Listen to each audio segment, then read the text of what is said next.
Mr. President, summer is an exciting time of year for many Americans. It's a time for adventure, for relaxation, for quality time spent with friends and family.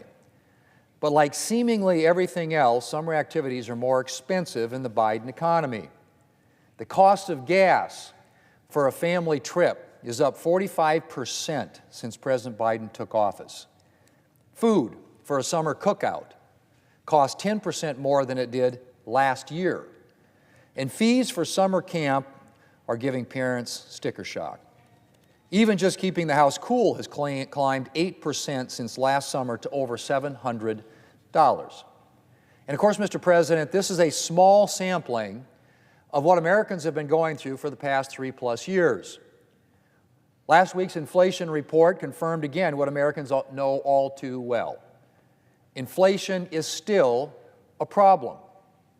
Overall, prices are up more than 20% since President Biden took office. The cost of groceries is up 21%. Energy costs are up 41%.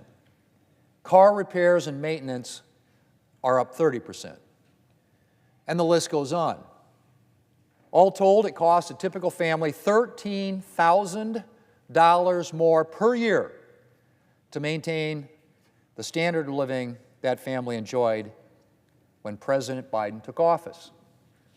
$13,000 more just to buy the exact same things you were buying 3 years ago. As one mother of 3 told the New York Times, and I quote, "We're spending way more to get the same amount of food that we were getting before," end quote. Mr. President, the inflation rate has been elevated for 38 months. Understandably, many people are at the end of their rope. Americans have dipped into their savings. They've taken out record levels of credit card debt. And a shocking report came out recently that said that more than a quarter of Americans have skipped meals because of inflation. Skip meals because of inflation. And Mr. President, the cost of dealing with inflation is adding to Americans' financial pain.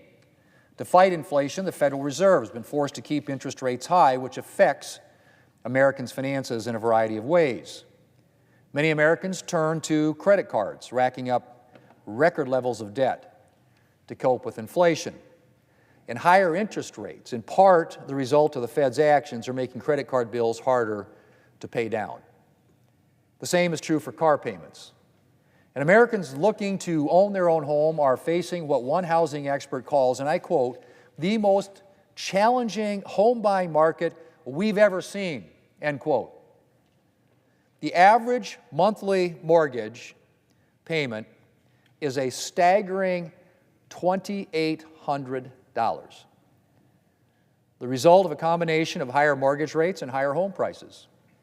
And if you do own a home, a recent report found that the cost of keeping and maintaining it has gone up 26% since 2020 to more than $1,500 per month. Mr. President, it's worth remembering that it didn't have to be this way. 3 years ago, President Biden and Democrats forced through a reckless and partisan spending spree under the guise of pandemic relief. They've been warned that spending so much risked setting off an inflation crisis unlike any that we had seen in decades. And yet they chose to ignore those warnings and push through $1.9 trillion in new government spending. Inflation almost immediately began surging as a result. It is the textbook definition of inflation: too many dollars chasing too few goods. And then instead of learning the lesson, they move forward with even more reckless spending plans. Well, fortunately, the Democrats' $3.5 trillion Build Back Better spending spree failed to get off the ground, but they've steadily run up the debt with their so-called Inflation Reduction Act, whose true cost continues to grow. And the student loan forgiveness schemes the President has put in place come with a price tag in the hundreds of billions of dollars.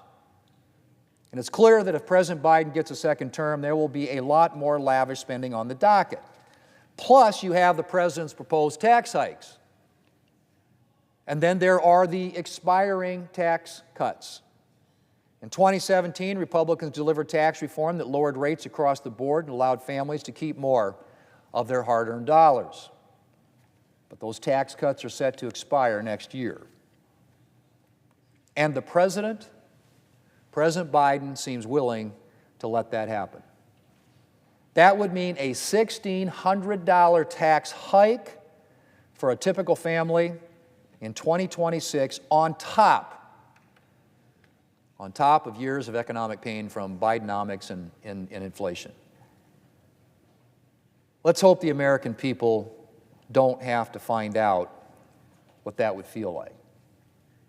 Mr. President, it's going to be another expensive summer in the Biden economy. And if President Biden and Democrats have their way, there could be many more to come. Mr. President, I yield the floor.